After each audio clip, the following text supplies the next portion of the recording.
What is good, guys? Welcome to episode 36 of the Art Meets Culture podcast. I am your host, Ade Sanusi, aka Sanusi the First. How are you all? Hope you guys are doing well. It has been a beautiful week, despite the rain in England. But we've been busy, keeping well, staying healthy. Hope you guys are doing well and staying healthy as well. Do you know what I mean? Lockdown is easing as we speak. Hopefully, the world opens very soon so we can literally get back to regular ways. But I'm sure that's within time. But in the meantime, hope you guys are enjoying the podcast that I've been dropping weekly. Yes, we are dropping podcasts every single week, every Thursday at 7 o'clock. I'm enjoying it, man. I'm enjoying interviewing some amazing guests. Even the podcasts that are coming up, I'm excited for you guys to hear it, man. They're legendary guests, man. You know what I mean? All at their early stages, but they've got a great story to tell. And, I love, finding out more about them. A lot of us just meet each other via Instagram and it's very, oh, you cool. Oh, like picture or like art. Oh, so amazing. We do all of that. But when you get the time to sit down and have conversations with these artists, beyond all the questions that we give or find out about this, find out about that, we get to find out about their human side. And I think that's very key into, buying into the artists, the human side of things on why they tick or why they draw X, Y, Z. And, I've been learning a lot about that lately. I haven't, back in the day, it used to be like, oh, wow, you drew this person, amazing, it looks cool. But now I'm, heavily invested into artist stories, and that triggers you to not only buy the piece, but have some invested interest in them as well. So yeah, special shout out to all the guests of 2021 so far. Shout out to the guests of 2020 as well, who all contributed to this platform. You guys are special, man. Shout out to you all. Any updates? I got a DM the other day saying, "Oh, Ade, why didn't you drop like an art review?" I said it's coming soon. I've just been a little bit picky with the art pieces and picky with the concepts, but we're very good to go now. So that will be dropping soon. I'm actually going to film tomorrow. So you're hearing this today on Thursday. I'm actually going to film tomorrow. So you're going to get the official LeBron James art review, the special. Funny enough, I just seen the Space Jam. I can't remember. It's the cover. Not the cover of the film, but the magazine. They did a front page cover. It was an American magazine. It looks amazing. All the stills from the film as well. It looks glossy. It looks heavy. Whew. Listen, LeBron might have a hit on his hands, man. So, I look forward to that. But yeah, that's that for that. We've got an amazing series coming out soon. I can tell you actually, because it's going to happen anyway, because the artists are already in the process of creating something dope. It's going to be called the Artist Watch. So you've heard it first on the podcast. So the Artist Watch is basically looking into the new artists that I've got in my DMs, having conversations, just admiring their work so far and admiring the ideas that they have. So it's just an Artist Watch is basically to give you an insight into the artists, who they are and what they're about to do, you know what I mean? And I'm excited for them. So that will be a ongoing series, but we have the first set of artists, dropping very soon. So midweek of March, that should be dropping. We're gonna have a new segment coming along within. Actually, I'm gonna say next week. Next week, I'm gonna do. I got a new segment dropping next week as well. So that should be fire. But I don't want to say what it is. I just want to drop it and land it and let you guys feel it and understand. I am gonna have someone on the podcast to talk about NFTs and cryptocurrency, because that's something that's been flagged up for the past couple of weeks. I did know about it from last year, just understanding how it works, and now everything's just become popular because Mr. Gary Vee has said so. And it's something that people should invest in. But yeah, I think it's quite intriguing for artists, especially the digital artists, and especially for people who paint. There might be some angles within that. But yeah, I'm going to bring someone on to the podcast to explain that and talk about that with you guys, man. So if you guys would like to hear that, let me know, shoot me a DM, give me a shout. But yeah, there's going to be more conversations to be had about the future of art. And, you know, we're going to get very educational on everyone pretty soon. But yes, as you know, Art Meets Culture. This is the podcast. And we're going to talk about our guest, Charlotte Archer. Dope artist, you know, she grew up in East London, you know, East London's very own, you know, shout out to all the East Londoners. And, you know, she traveled to Barcelona for initially a holiday in Ibiza, which then turned into a career painting, you know, clubs, and then just started building her career off of that. And, you know, she's got an amazing story, an amazing journey. We delve into various subjects. You know, we delved into DMT. If for those who know about DMT, that's an intriguing world. I'm not recommending it to all, but I'm not here to say you shouldn't at the same time. Do you know what I mean? If you want to explore that world, but you know, she's very into that trippy world. Do you know what I mean? Anything that's just very different and vibey. So for those who are into that vibe, you're definitely going to enjoy listening to this one. We do have a special appearance from her cat Bounty, who was sneezing all over the gaff around the podcast. So you should hear that. So that should be an hilarious point in the podcast. But listen, the usual. Please follow Charlotte Archer Art as well on Instagram. You know, dope artist.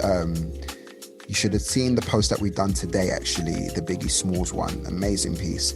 So yeah, check that out. As soon as you hear this, go to our Instagram, scroll through, say, boom, listening to the podcast. You know, that'll be helpful. Shout out to you who have done that already. I will be liking and responding to your comments.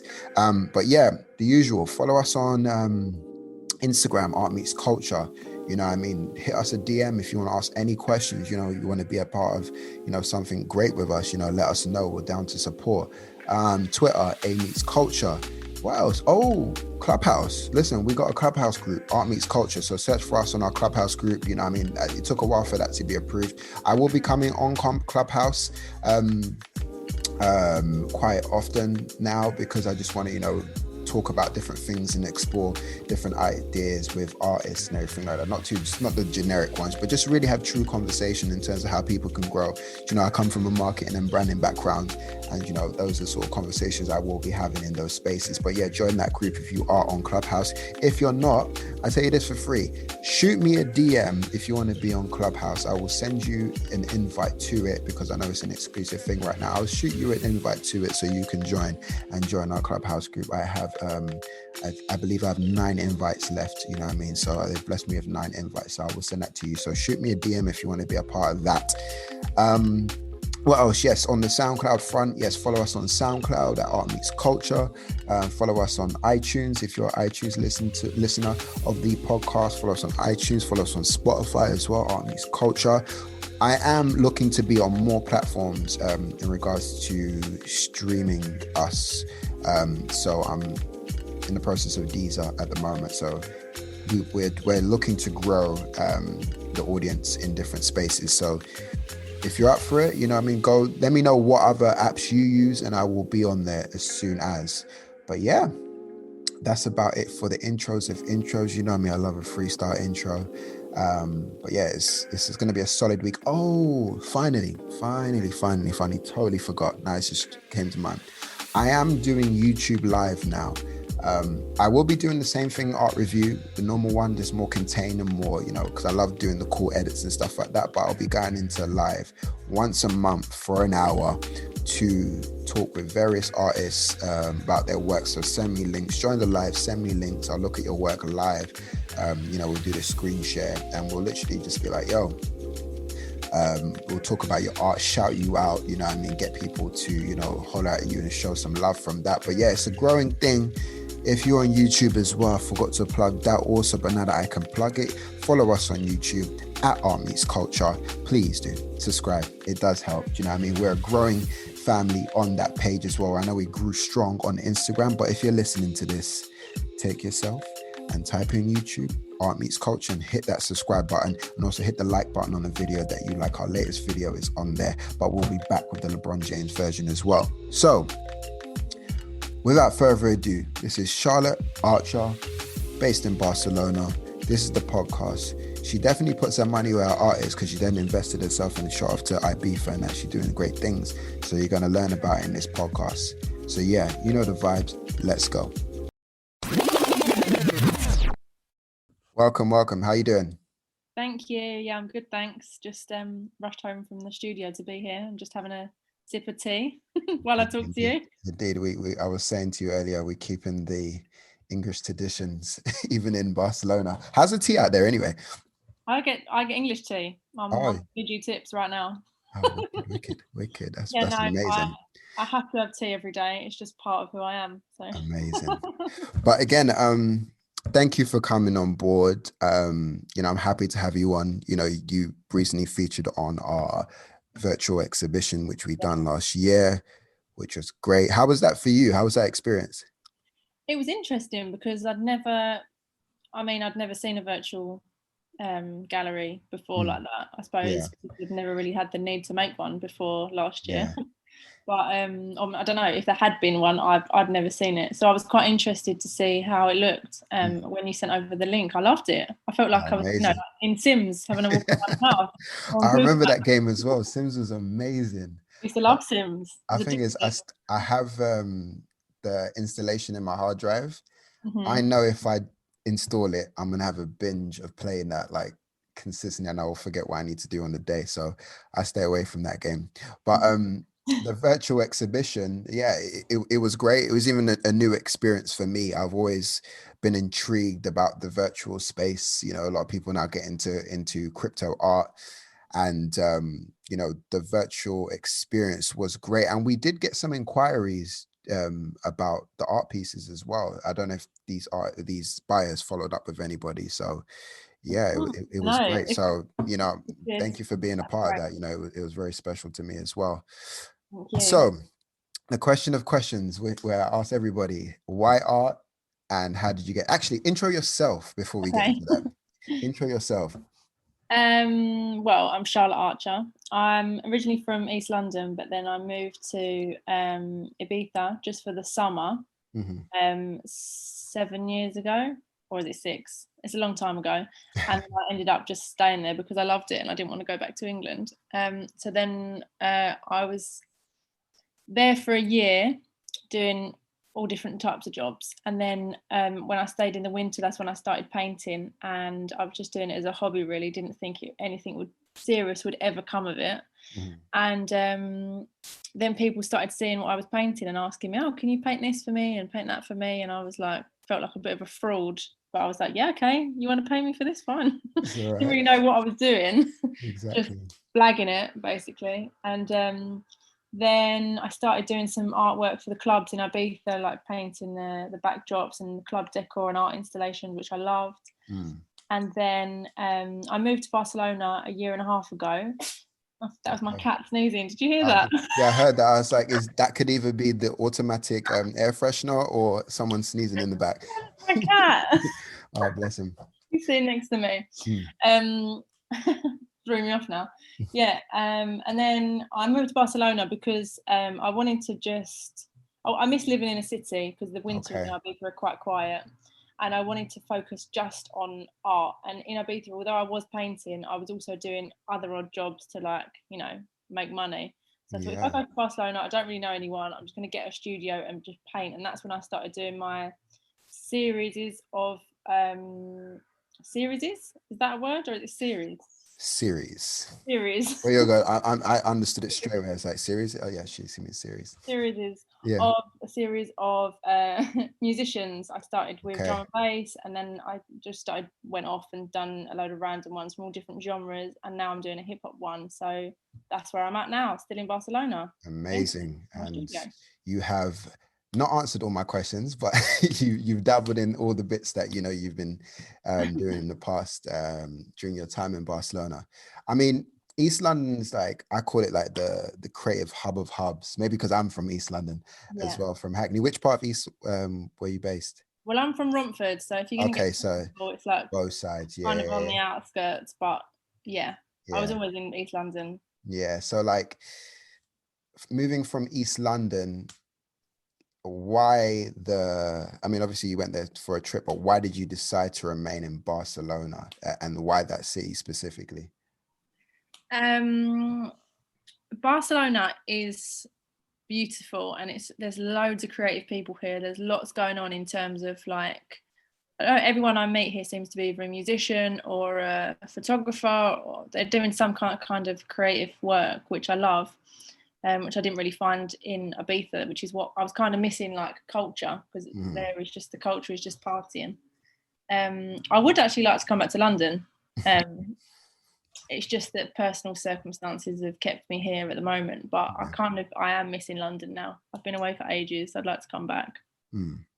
No, because I initially thought you were Spanish, so I thought, oh, And you heard she's me from talk. Spain, and I was like, no, she's from my part of the woods, you know what I mean? She's from East London, so it's always good to hear, especially for artists who branch out to different cities and try something different, and it broadens the horizons a little bit.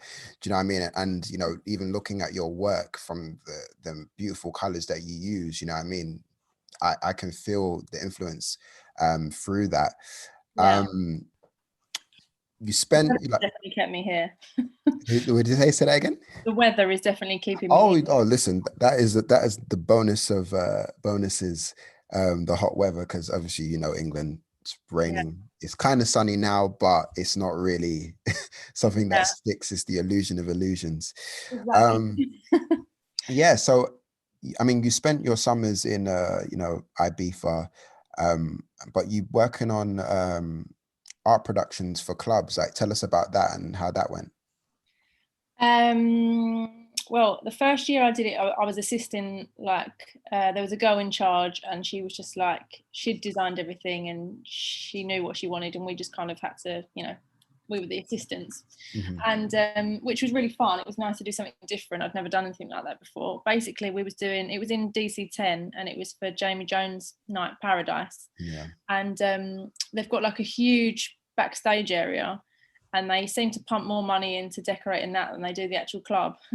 So that's what we was designing first of all, and we were decorating, and every year they change the theme, and it's just fun. It's like a fun, different job. Like, I'd never painted installation type things before. I'd only been painting on canvas. Yeah. So that was nice. And then the girl that I was working for left to do something else, so then they upgraded me, which was great. So then I had more say on the design and whatever. And then as the years, I think I was 4 years in total. So as the years went on, I got more responsibility because they liked the work that I'd done. And I had other artists. I had a few Spanish artists, an Italian artist, like a graffiti writer, come and do some stuff because there was different styles needed backstage. And it was fun. We did some stuff inside the club as well. And then that led to working in other clubs, because obviously there's like, I don't know, 10 different nightclubs in London. So they all need stuff like that. Elrow, and they all have like crazy production that goes on. So yeah. I was meant to be doing it last year as well, but obviously did not happen. So hopefully when they open back up again, they'll ask me to come back, but who knows when that'll be. What, for London?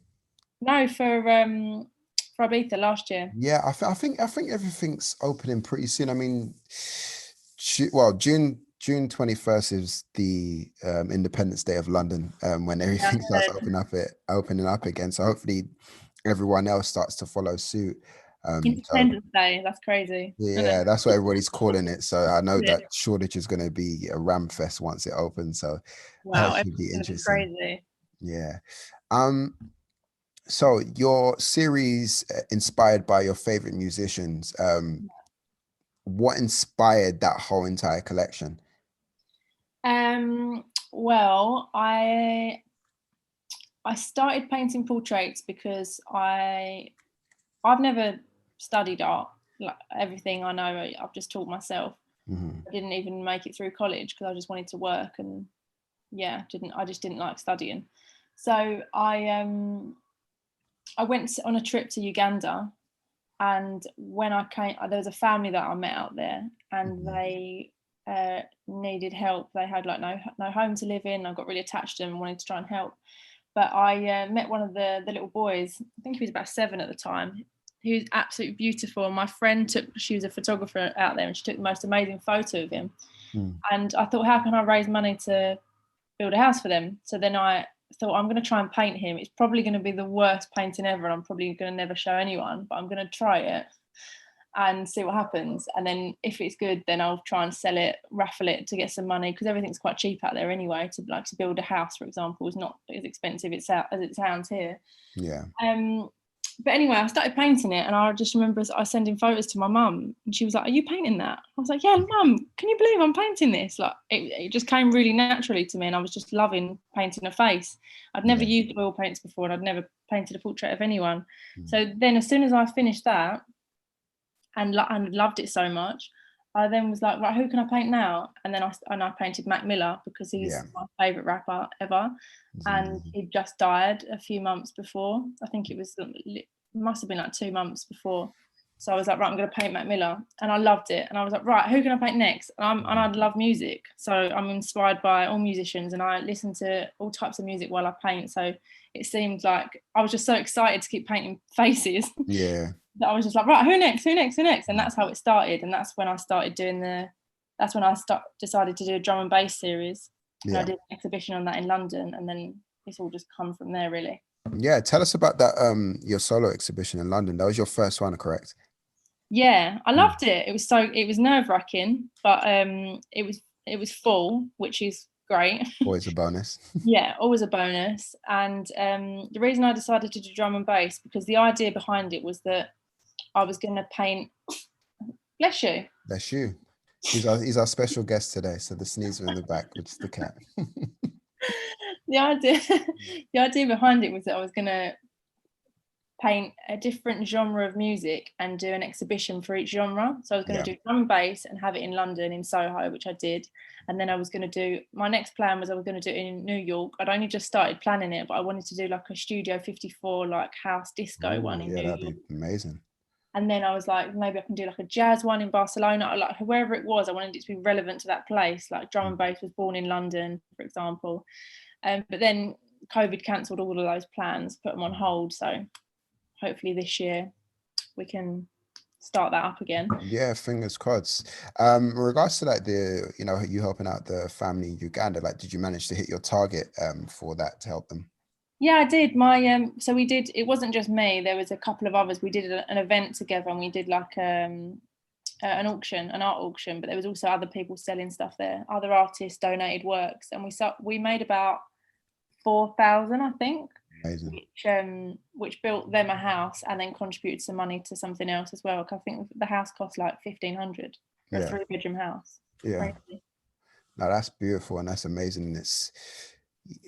I think with art these days, a lot of art right now is quite self-serving, but then when you realize that, I'm using my talents to actually help people now, do you know what I mean? It becomes bigger than you. And I always love hearing stories like this, like, right, I'm gonna actually paint something, it's gonna help support a family, and in your brain you're just like, I just painted, that's that. Do you know what I mean? But I'm doing something that's just gonna help this family, and it might even be the smallest of change, that can help change them. So positive blessings on that one. Thank you. Yeah, I mean, I suppose at the time when you're doing it, you're just kind of doing it, but then when I look back, I realize how much of a big thing that was to that family, actually, because I went out there a second time, and obviously I didn't know this boys or family, they don't have phones or anything. I didn't even know where they lived. I just bumped into them on the street one day and then heard about their story. Wow. So it was the second trip that I went there, I was thinking, I really hope I find them again. And the first moment, it was like within an hour of arriving, I saw them. I couldn't believe it. And I went up to this little boy and I was like, do you remember me? And he did, but he didn't seem as excited as I did. And then I showed him the photo, like the painting on my phone. I showed him a picture. Yeah. And I was like, look, it's you. And he was just so confused. He was like, what's going on here? Yeah, what are you doing? And then his grandma, who was his guardian, came over, and she was just crying, and because we'd already built the house by this point. So she was crying, and she was like so thankful. And then I went up to see the house, and it was like the most emotional moment ever, because I saw the house before, and it was like something you'd keep your lawnmower in England. It was like a disheveled shed, and it had no roof. It was leaking. There was mud. The floor was just mud, and there was like a family of 5 sleeping in there, and I couldn't believe it. Wow. And now they have like bricks and concrete and a mattress, and like the most simple things to us, but for them, like I think the nan is like 75 and she works all day and looks after all these kids, and she's never had a mattress. It's Like, just so imagine. crazy that when you hear these things, you really put things in perspective and you think, wow, I've got a mattress, and you don't even think that this is the best blessing in the world, you know what I mean? And you're hearing this, it's like, we're truly blessed, and it's great Yeah. that you've done that, you know what I mean? And I always encourage anybody who's doing art, to have a charitable element to it, you know what I mean? Because we could be serving a lot of people and helping the world for it, you know what I mean? So big ups Yeah, to you. thank you. Who would have thought that also would start my career off in a whole new way as well. Like, Yeah, maybe I wouldn't have started painting portraits if it wasn't for that boy. So who knows? exactly. Best that guy, and you want to shout him out on here? Give him a little shout just in case he is listening somewhere. I don't reckon he is. Hopefully. But big up the whole family that I met out there, because they're all amazing, and I got to meet them and their community, and it turns out their family is absolutely massive, and it was one of the most life-changing experiences of my life. So love to everyone in Uganda. Nah, solid on that.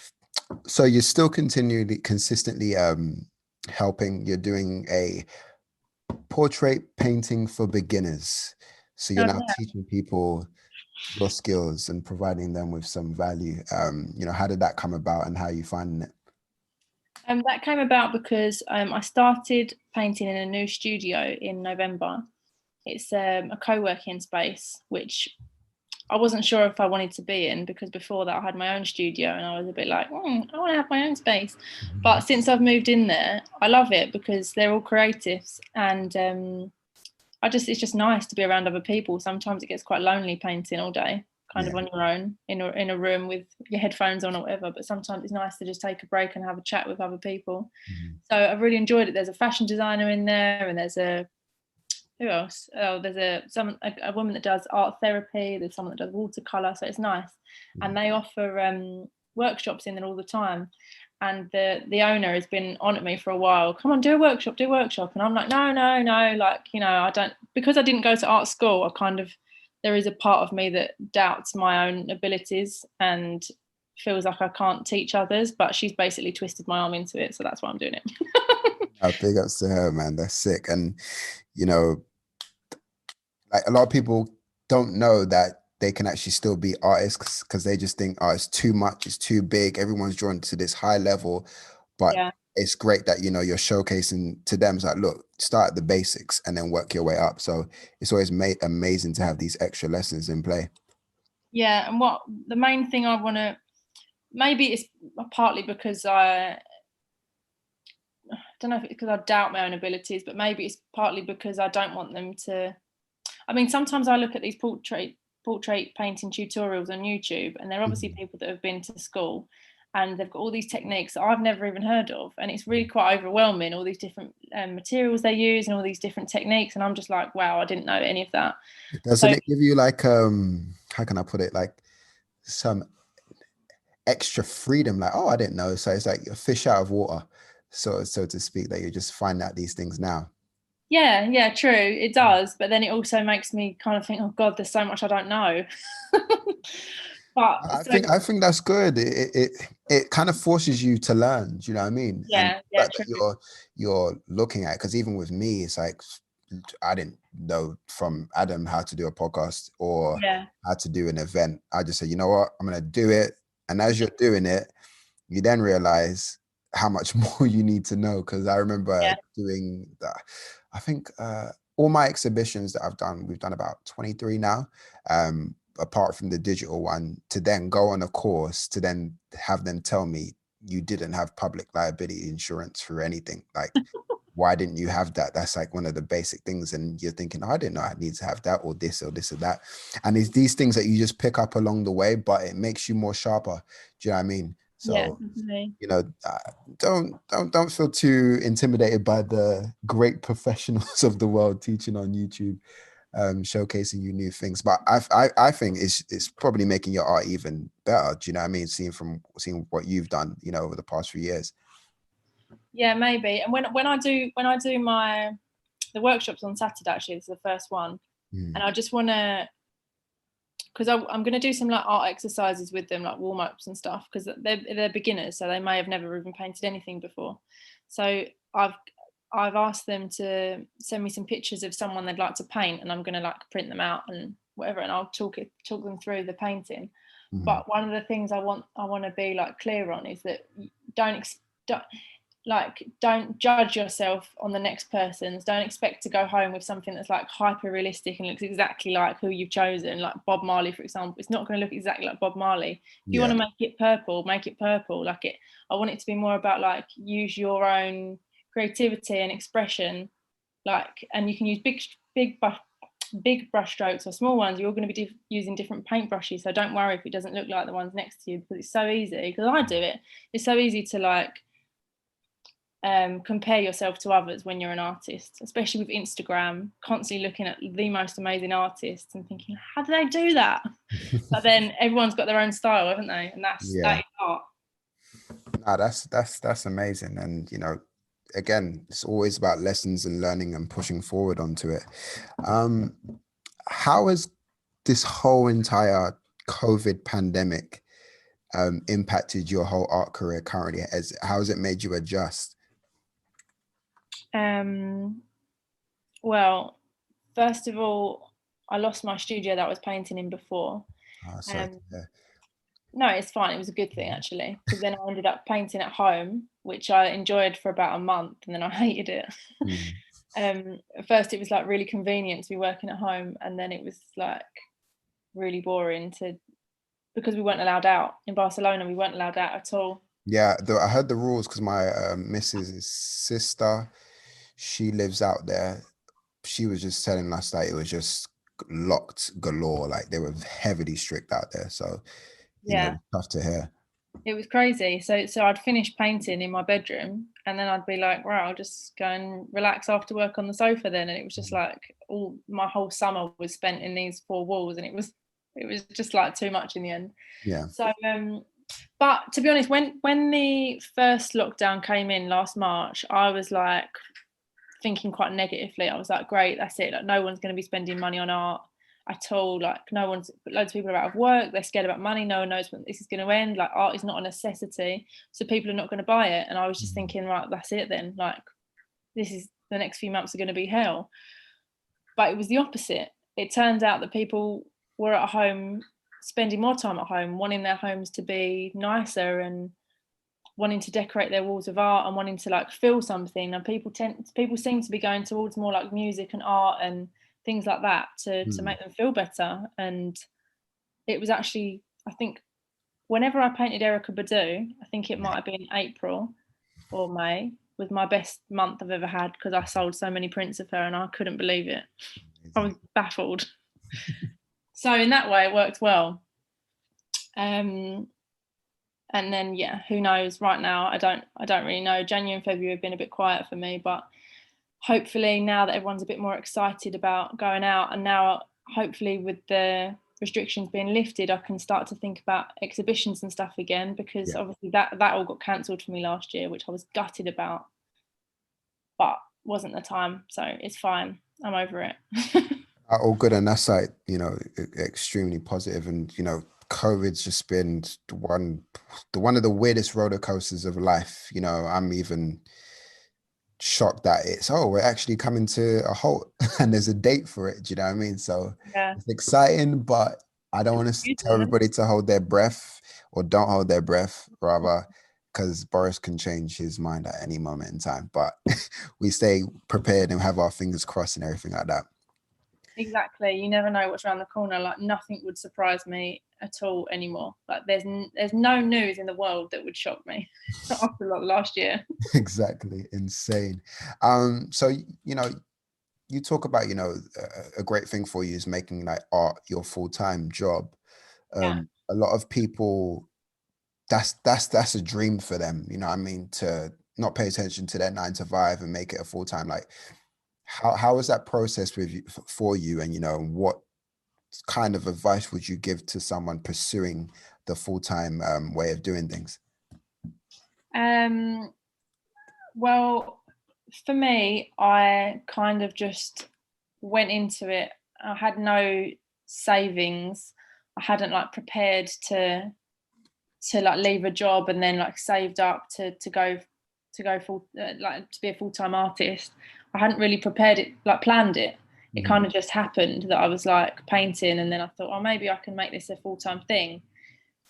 So it was really, really difficult because, there'd be high moments where I'd get jobs, like the DC10 jobs, and that's quite good pay. But then there'll be months like in the winter where I was just like hardly earning anything, like just enough to like pay my rent and eat, like just. So there was so many ups and downs. And to be honest, there still are, because there's still like, I don't work for anyone and I haven't got like a regular pay. So each month it's about, like, if I sat back and didn't work, I wouldn't earn any money. So it's really difficult. And at times with like COVID and stuff and the extra pressure and stress of that, it's hard. Yeah. So the advice I'd maybe give, don't expect it to be easy, because it's not. You have to work hard. I work there's not a day that I'm not working in some way, even if it's just like doing stuff on social media, which takes a lot of time as well. But my advice would also be to just have as much fun with it as you can, because for me, it's like when I'm actually painting in the zone, it's like the best 8-hour meditation you can possibly get. So I find it really good for my mental health, and I find it fun. But then sometimes when I do commissions for other people, it gets stressful. So I've actually learned to like say no to a lot of the jobs that I know are going to stress me out now, because there's certain things that I just don't like painting. So I've What learned. is the sorry to cut you, what is the stressful pieces that they tell you to paint? I always get intrigued when people get commissions, and do they accept every commission possible? Oh, in the beginning, I accepted everything because I had no money. So I was just like, if someone wants me to paint, I don't know, the most ridiculous thing you can think, I'm going to be like, yes. Or if people would ask me to paint things which are just not my style at all, like they'd ask me to paint, like, can you paint like an album cover for me in like this style? It's like cartoon. And I'd be like, yeah, fine. And I'd just like make it work, just because I was so desperate for the money. Yeah. So in the beginning, that is how it works. But then you kind of, when you're not so desperate for the money, I Become a was little bit kind of selective. learning, yeah, because actually I know that I'm not as good on Photoshop as I am painting. So if someone asks me to do something digitally on Photoshop, it's gonna really stress me out, and it's gonna take me so long that it's probably not even worth the money I charged anyway, because I'm probably earning about £2 an hour because of the hours of stress that have gone into this. Yeah. So then I've learned to like, yeah, pick and choose the jobs, and paint the stuff that I want to paint, rather than what other people want me to do in styles that don't suit me. Because I think in the beginning I was just like so excited that people even wanted to pay me to do anything creative. I was just like, yes, yes, yes. But it kind of wears thin after a while. No, I guess that sometimes, and I'm kind of happy that you just say, what, I'm not doing that. I'm happy with how I do things. You know what I mean? And Yeah. that's just you believing in your skills, and even going to the question of styles and everything like that. I really love your Andre 3000 piece, by the way. Like Oh, that thank you. is fire. And then you also do even from the portrait pieces, you do abstract pieces as well. Yeah. So which one is your favorite style, and why do you love both? Well, what intrigued you about both as well? It's a good question, because I've been painting the portraits for a while now, and I keep saying, oh, I'm going to do more abstract stuff because it's more like free and expressive, and I don't have to like look at any reference photos, and I can just paint what I want. But then when I actually sit in front of the canvas to paint something abstract, sometimes I just go blank. So sometimes I actually find it easier and more fun painting the musicians and the portraits that I've been painting. Yeah. I don't know who's my favourite. I really love the Andre one as well, but I really Oh, like the it's Prince one. detailed, man. I was just like, this is going in the art review. I literally saved that as soon as I saw it. It's like, this is what I'm going to feature. It's proper sick. And I love Andre 3000, so that helps. He's amazing. And I like, I'm sorry, I'm even scrolling through. I like even like the Dave piece as well. Oh, I did that for Obviously. it's my mum's goddaughter. She's Mhm. Dave's #1 fan. That was her Christmas present. Her mum commissioned her for Christmas. Oh, bless her. I know his manager. Sorry to name drop people. Um, but you know, like even like talking to his manager, I'm always praising him. Like this artist is amazing. And he's only like 22 now, I believe. And he's talking, Wow, he's yeah. young. And he's talking, and the what he talks about is just like, how do you have this perspective from that age? You know what I mean? So Lord Yeah, knows when you're a little bit older, you're gonna have like an insane view of the world. yeah, he's But good. He's yeah, good. the Biggie piece as well, amazing. I Erica love the Biggie one. Badu, um, Grace Erica Badu is my Jones. bestseller to date. Like that's the one I've sold the most prints of. Mhm. I think it was the vibe. She's a woman with great vibe, Yeah, so she's always gonna give you good vibes. So she gave you good energy on that one. very people seem to want her on the wall. Yeah. Um, so yeah, and then I suppose the difference is that with the abstracts, they're kind of a bit weirder, a bit more surreal, and I really love that. Like all my favorite artists are like if I showed you a list of the people I follow on Instagram, you'd probably be a bit surprised because it's all just like really creepy, weird, freaky, surreal art. It's Yeah. not like how my style is, all like bright and colourful and pinks and yellows. It's not like that at all. They're Mm. all quite like dark and weird and twisted, and I love that. And I'd love to be able to paint more stuff like that, but sometimes I think I'm just going to build up to it.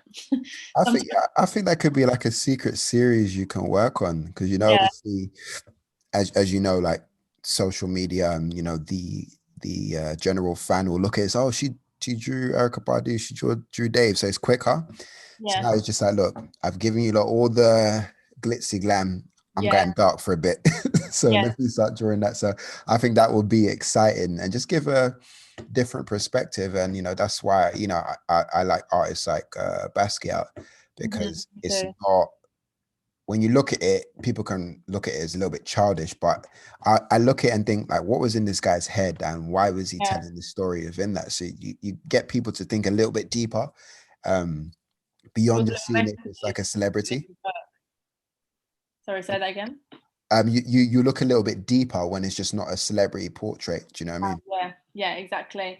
And that's yeah, that's kind of what I wanted to. My cat has got hay fever or something. Bless him. That's what I wanted. I'm literally gonna put on the cover you featuring your cat. I swear. So you His might. name's Bounty. If you want to put a picture in Bounty. Of course, of course. um, yeah, so I wanted to like in January. I was like, well, I was really really busy up till Christmas, and then I was like, brilliant. When January comes, I've got no commissions. I'm just going to work on some of the like weird stuff that I want to work on, like the more surreal stuff. Mhm. And I did a couple of pieces. Um, and then just yeah, just I don't know, just was a bit blocked with it. So that's when I've like, right, I'm going to go back and do a hip hop series and then come back to this. So something's going to come eventually when the time's right. No, definitely, you know, So look it's forward to exciting. that. And you know, social media plays like a strong part in every artist's career now. Before um you had to wait to be discovered from a gallery or anything like that. Like how does social media, you know, help amplify what you do? Um, well, I everything I've ever done and sold has been through social media, whether it's been through Instagram or Facebook. Mhm. Um, because even if it's like someone's bought something off me and then their friend might have seen it and liked it, they would still come to my Instagram to look at the rest of my work and then decide if they want something. So it's been everything to me really. And I because I started painting like 5 years ago, we're like well into the social media age. So I don't Yeah. even know like a time without it to know like the struggle of how you would have been seen before Instagram. Yeah. So for me, it's like sometimes you get frustrated with Instagram, and then you have to kind of remember that it's like it's basically a free online portfolio Yeah. that you only pay if you're going to sponsor ads and stuff. But in general, it's free. So like you can't really complain because this is like it's not even how do you say it? Like even if I was going to apply for a job to paint something, I could send my Instagram link. It's not like it's unprofessional to send my social media. It's now Yeah, like it's literally acceptable to common. Like put I on it. find it weird that I can actually put this in like a little portfolio now. It's just like, I've done this, you know what I mean? Yeah, Mm. exactly. It is crazy. So I love it for that. It's amazing. I wonder how, it's interesting to think in like 10 or 20 years time if Instagram will still be around or something new will have taken over. And because I mean even Facebook seems to like be dying out a little bit now with like TikTok and Instagram and whatever. Yeah. So I mean, yeah, social media is pretty interesting. Obviously, they keep inventing, well, stealing, you know, from the TikTok now Reels, yeah, IGTV, you know, trying to rival YouTube. I think, you know, I think it's personally great. A lot of regular users don't find it interesting to use, but I think for the creators, you know, like yourself and myself, it's just like it gives us an opportunity to create something different to push our creativity. So I always find, you know, social media pretty exciting. yeah, me Um, too. I never really got onto like, I do have a Twitter account, but I hardly ever use it because I don't understand it. I'd I, rather look at images.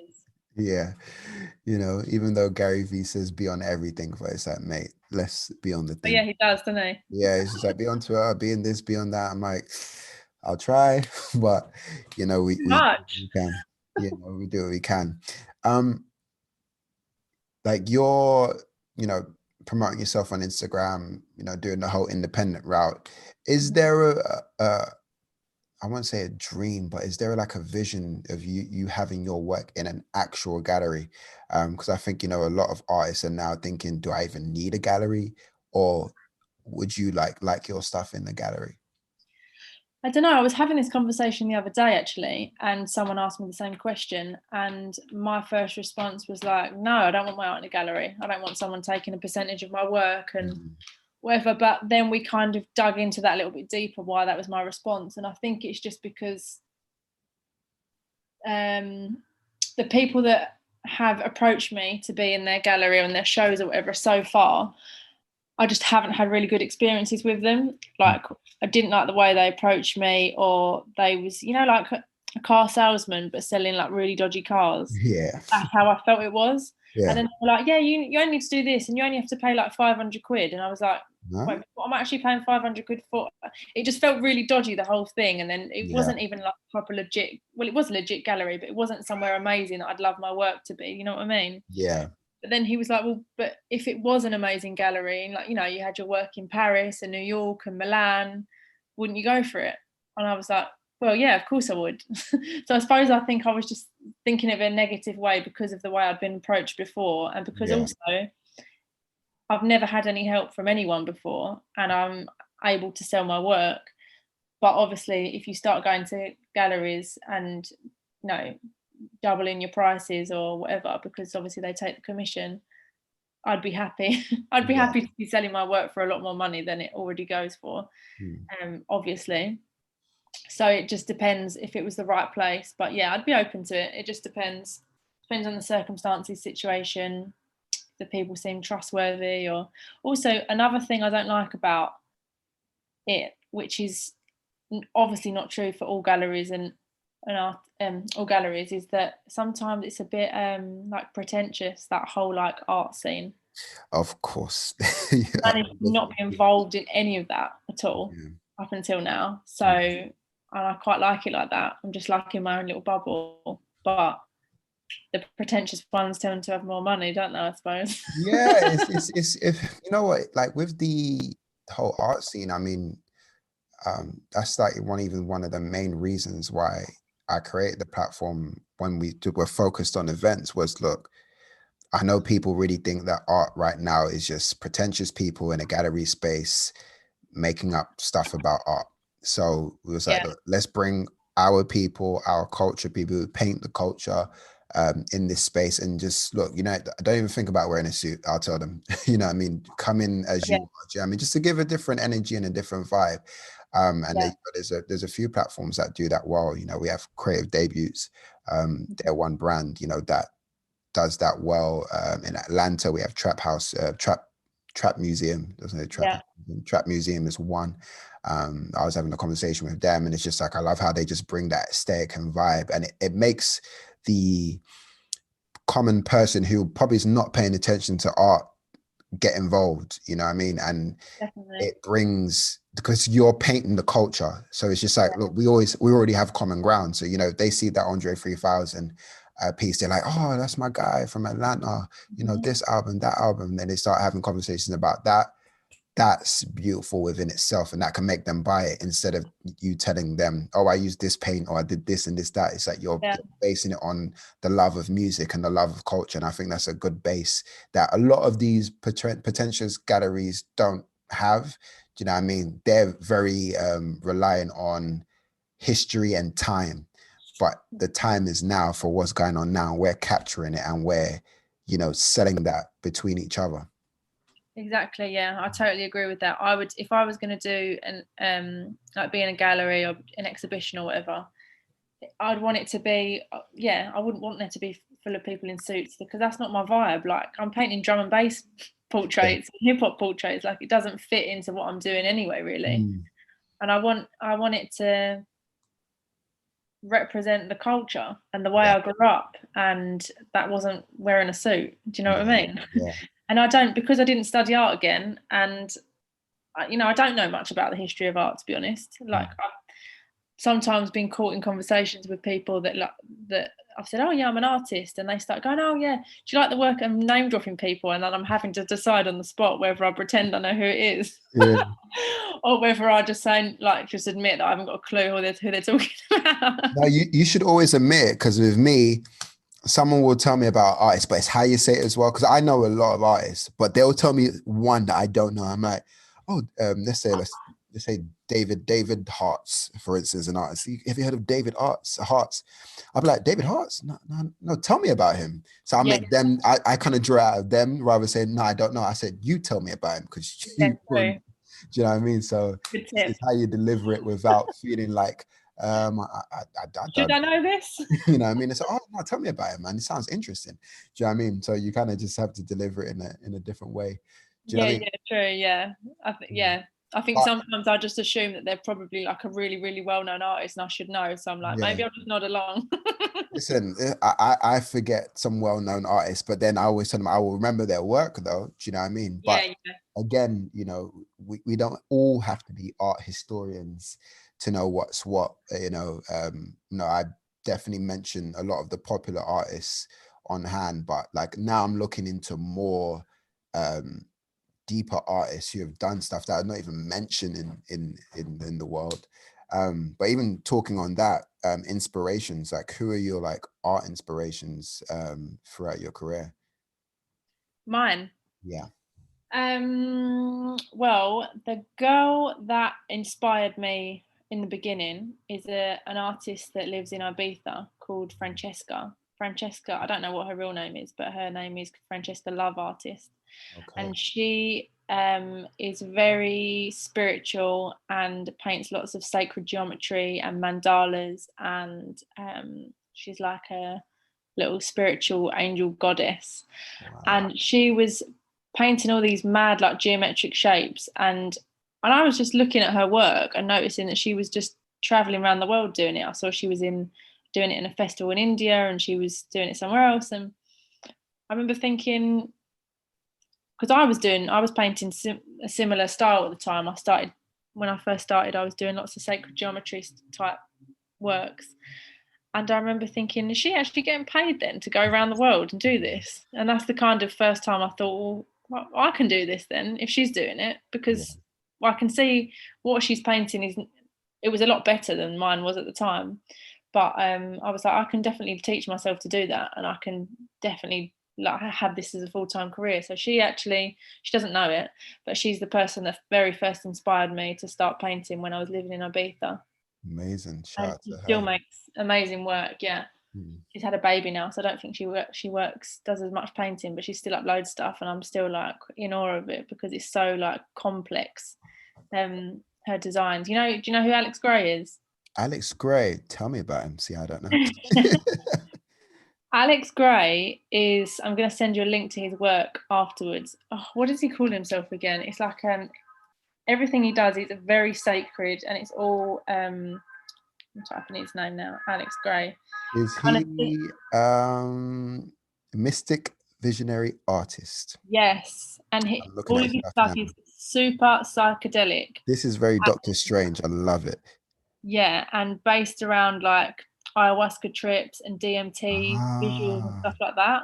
And at the time when I very first started in Ibiza, I was on that path and I'd just done ayahuasca and I was like painting all these mad like now you've turned the conversation left. Now I need to know, how was your ayahuasca trip? Because I've been meaning to find someone to talk to about that.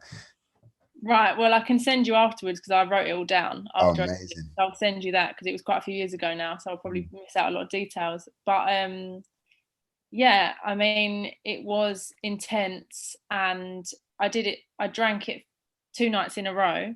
Wow. And the first night, they give you like the people, the shamans that I drunk with anyway, they gave us an inhibitor before you take the ayahuasca, which is some other plant medicine. Mm. But they told us that nothing was going to happen with the inhibitor. It's just there to help the ayahuasca like go on its journey or whatever. So I Yeah. was like, okay, so I'll just drink that, and then 10 minutes later drink the ayahuasca. And they were like, yeah. So I drank it, and bearing in mind they told me nothing was going to happen, I just started tripping really, really badly. And everyone else was getting up and taking their first drink of ayahuasca, and I literally couldn't. Like I was like, whoa, and then I started panicking because I thought, well, this is not meant to be happening. Like I thought Yeah. something was going wrong. Anyway, 9 hours later, I came out of it. 9 hours. I'd Bloody fully hell. gone on gone to various dimensions, and I can't even fully explain it. But then I came around the next morning and I was like, what happened there then? And they were like, no one's ever done that before. And I was like, okay, great. Well, Yeah. thanks for that. You know. But it was horrible the first night. I had loads of anxiety, and I was like, it was a real test. And a lot of the reasons I wanted to do it was because I'd had quite a few mental health issues in my early 20s, and I'd been left with like anxiety, Okay. amongst other things, which was, I wanted to heal. So that was why I went and done it. Hmm. So the first night was like that. So I was obviously like, well, this is horrible. This is exactly what I don't want. Yeah. But they said, drink the ayahuasca the second night, and because it's part of the journey. That was the purge, and then the second night might change everything. But I was too scared. I was like, I didn't want to. I was crying, but then I did at the end. But I drank like a mouthful, and you're supposed to have like a cup. And I thought, oh, nothing's going to happen, like, because I hardly drank anything. Lo and behold, I was tripping again all night long, but it was much nicer. It was like kind of felt, it was like I felt really comfortable and safe, and I was still having loads of visuals and trips, but I was more in control of it. Whereas the first night I just had no control. But it's a mad experience. Everyone I speak to that's done it, and some people I know that have done it like 20 times. I don't know if that's a bit excessive or not, Wow. but they say they get something different from it every time they do it, and they go deeper and learn more. And it's fascinating, if nothing else. When people come back, sorry people, I know this is an art podcast, but Well, it inspired me, so I get intrigued with this because people always say, I went in and I learned. It's like one who's teaching, and what essentially is the ayahuasca showing you? I think who's teaching, I don't know who's teaching, but it feels like you're teaching yourself, because when you like close your eyes and relax into it, and you do go to these other, I don't know if you want to call them dimensions or whatever they are, you go to these different states, you have a like constant internal dialogue, and it's, well, for me anyway, it was my voice guiding me through these things and showing me things. Yeah. So it was kind of me teaching myself, but then I don't know. We could get really deep in this conversation. No, I know, because it's just like, oh my God. I watch a lot of Joe Rogan, and yeah, he's he interesting. talks about stuff like this, and it's like, I'm not saying people should take drugs, so people bear with me, but I think it's the one drug that I've just been thinking like, why it takes you, because people always say weed takes you to another realm and stuff like that. But like when I hear about ayahuasca, I'm just like, this feels like some spiritual drug that awakens. And some people have went there like alcoholics and just said they'll never touch a drink again after that. You know what I mean? So Yeah. it's a crazy rabbit hole. Do you know what I mean? So, and there's no like answers really, because everyone has their own experience completely. But interestingly, afterwards, everyone was like, "Oh, do you feel better?" And I was like, no, I feel the same. And Okay. I kind of felt a bit disappointed because I was expecting to come back and be like, oh wow, everything's changed. Yeah. But for me, that wasn't how it was. Like the friend that I went with, she did feel like that, and she was so excited. She felt like all this baggage she'd been carrying for years had been lifted automatic, like that very next day. And I was just kind of like a bit numb, like what has just happened? Yeah. But then when I look back now, that was, I started painting mandalas and all this sacred geometry stuff after that.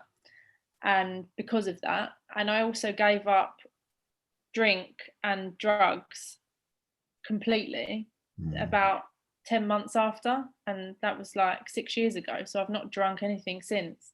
Oh, So wow. whether it's related or not, I don't know, but it It could might be. be. It might be. You know, it's always hidden in the details. Maybe, do you know what I mean? Maybe you were Exactly. looking for one thing, and it gave you another. So, Hmm. those are intriguing things. You know, what I mean, and you talk, quite a bit on the mental health side and everything like that. You know, how beyond ayahuasca, that's how you kind of Yeah. deal with it. How have you, dealt with, your anxiety currently? Do you know what I mean? A lot of people, deal with that heavily, and everybody has a different method of doing things. Like, how do you deal with yours?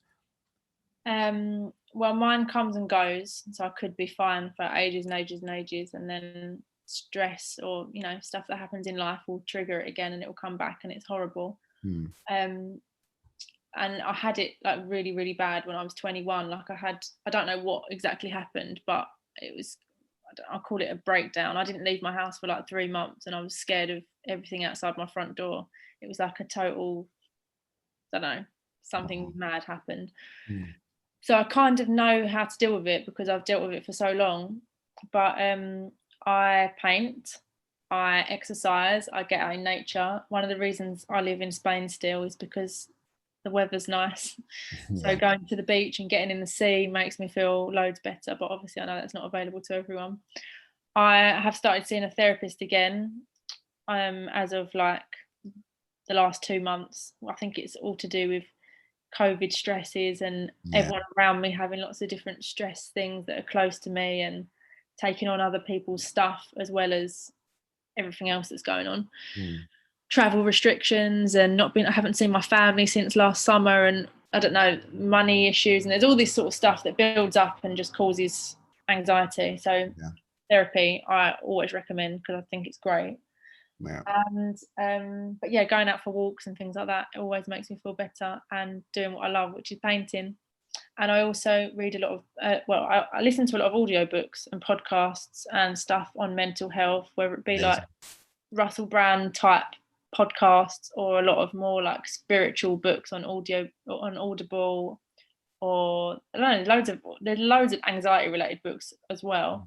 That's even crazy that you even said. I'm thinking, like, I've never even delved in and thought, because I'm always looking for the best motivational books in the world and strategy books, but like, wow, like, and then a book about anxiety and how to do it. That's quite interesting. I definitely probably will check that out as well. Do you know what I mean? On the book side. So yeah, thank you for that. Welcome. The motivational ones are good too. I mean, I try and balance it because if I listen to an anxiety book, I don't want to then listen to another anxiety book. I'm Yeah. like done with, now I need some motivation, like, and Mm. now I need to I listen to a lot of autobiography books as well because Yeah. I'm really interested in people's lives and how they came to be where they are. Mm. And then I might listen to a story, and then I listen to, so I like to mix it up. But the one I'm listening to at the moment is called The Untethered Soul, and it's quite spiritual, but it's really nice. It's like all about how we're trapped in our subconscious and like trapped in this, like worrying and overthinking things and whatever. But some of the books I find are just a bit kind of, I think, well, that's obvious. I already know that. Yeah. Or like, I don't know, I just don't like the way they talk. But this one, I just really like it. It makes you feel really nice. You're like, oh, that's Yeah. true, actually. And the way they explain it, it's just, yeah, it's nice. It's fluffy. I've literally just Feel favorite good. basket. I'm literally like, I'm gonna listen to that one. Same Um, to you. Untethered Soul. Yeah, because it's like, especially what I love about, even like listening to strategy books are great, because you're in your mode with it, but also when, you hear spirituality books, it kind of just makes you realize that, yeah, you know, I'm gonna be human today. Do you know what I mean? I'm not gonna Yeah, try and attack things with one, the ego, and two, a mindset of win, win, win, do. You know what I mean? I think you yeah, kind of just separate yourself away from the spirit a lot whilst you're doing mm, that. So, you know, it's always great to have these books to kind of guide you spiritually into a, you know, better way of life.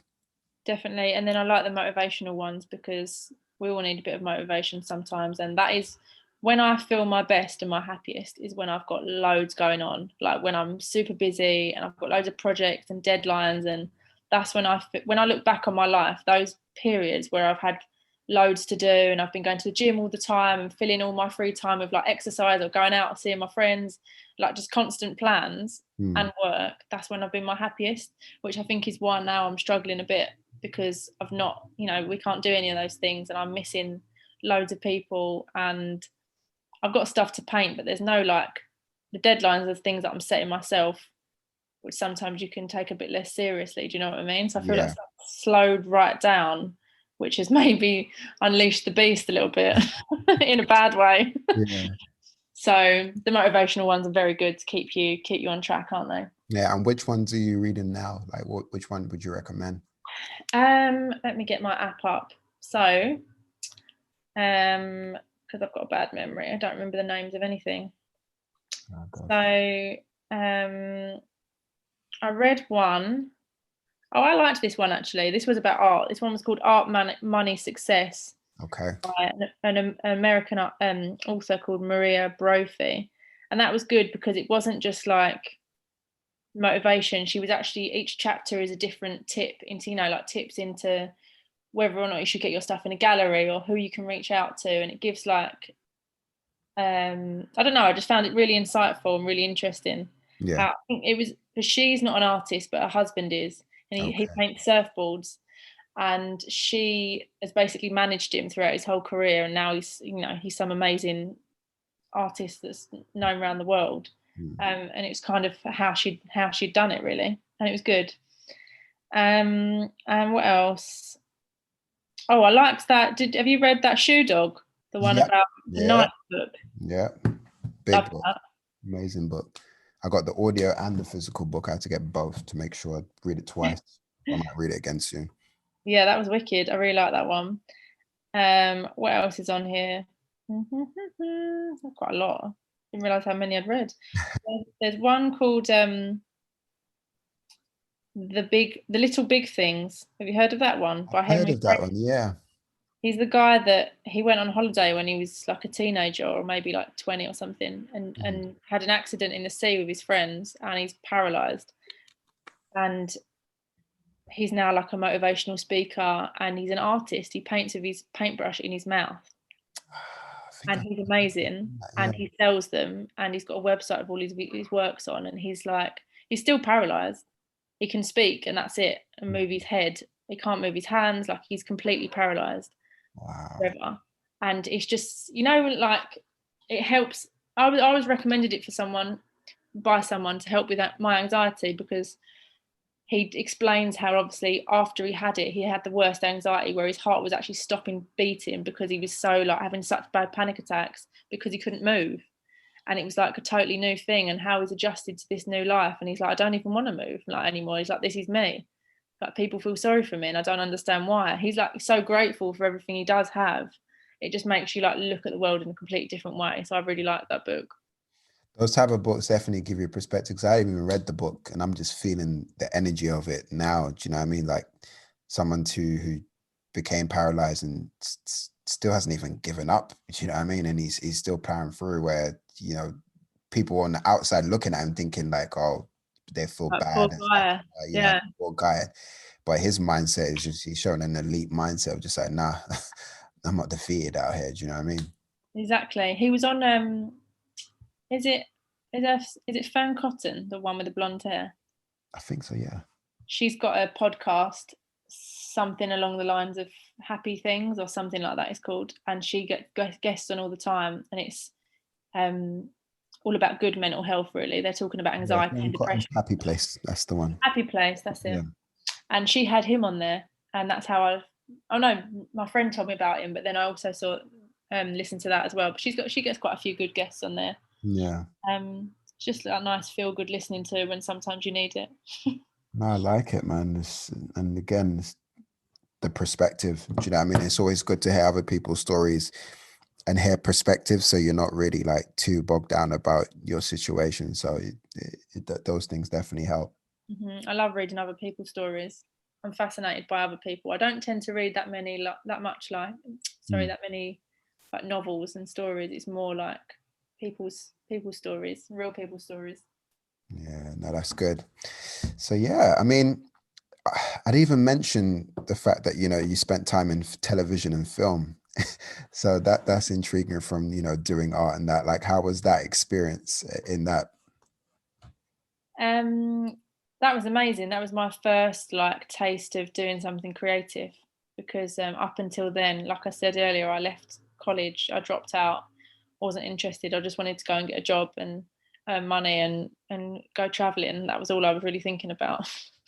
And then I ended up doing a load of jobs that I didn't really enjoy. Hmm. Um, Sales and admin kind of jobs didn't fill me with any pleasure at all, and I kept like leaving and then going to another job thinking, oh, maybe I'll enjoy this one, and they were just Yeah. all so boring, and I was thinking like, surely there's more to life than this. I just didn't get it, like, this is this all there is? That's what I was thinking. And then my uncle works in film and television, and he said to me, why don't you try like do a makeup course, to like special effects makeup for film and TV. Yeah. And I was like, yes, 100%.